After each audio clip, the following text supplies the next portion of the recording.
Bonjour à tous, aujourd'hui je vous propose la recette de la pizza reine. Vous aurez la possibilité de noter les ingrédients à la fin de la vidéo. Je prends un saladier dans lequel je place 300 g de farine. J'y ajoute un sachet de levure de boulangerie sèche. Je mélange rapidement, puis j'ajoute une cuillère à café de sel.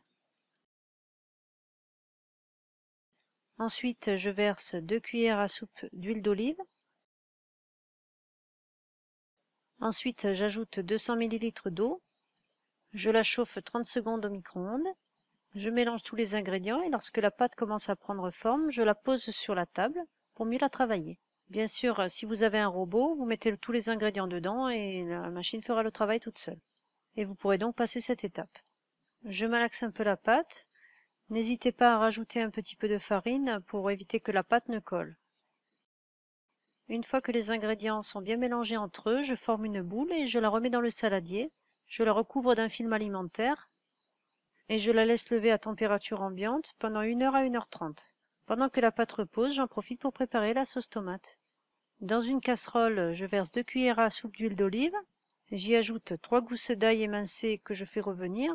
Ensuite, je verse 500 g de coulis de tomates. J'ajoute un peu de sel, pas trop, car le coulis de tomate est généralement un peu salé. J'ajoute du poivre.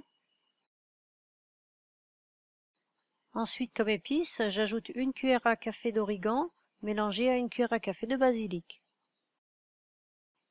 Ensuite, pour adoucir l'acidité des tomates, je vais ajouter une demi-cuillère à café à 1 cuillère à café de sucre. D'une marque à l'autre, les coulis n'ont pas tout à fait le même goût. Je vous conseille d'ajouter le sucre petit à petit, donc vous goûtez, ensuite vous ajoutez le sucre si besoin. Une fois que j'ai trouvé l'assaisonnement qui me convient, je couvre la casserole et je laisse mijoter la sauce tomate pendant 10 minutes à feu doux. Lorsque la pâte a bien gonflé, j'étale mes 2 pâtes sur mes plaques de cuisson. Avec les quantités indiquées, je peux faire 2 grosses pizzas. J'étale la pâte sur un plan fariné.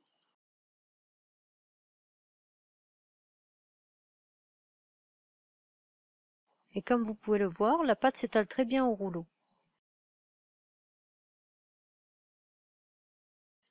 Ensuite, je place la pâte sur ma plaque à four. Comme la pâte est bien élastique, je peux finir de l'étaler à la main, sans risque de déchirure.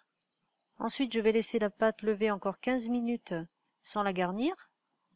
Je verse la moitié de la sauce tomate refroidie.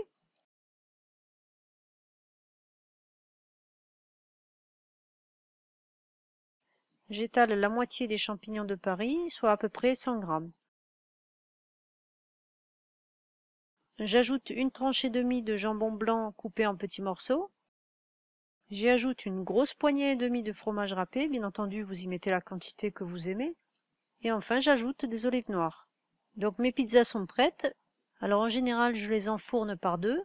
Je les enfourne à 250 degrés pendant 6 minutes, puis je baisse le four à 240 degrés pendant 4 minutes. Voilà, j'espère que cette pizza vous aura donné envie de faire la vôtre. Si cette vidéo vous a plu, n'hésitez pas à mettre un j'aime ou à faire un commentaire. Vous pouvez me rejoindre sur Facebook ou sur Google+. Je vous dis bon appétit et à bientôt pour de nouvelles recettes.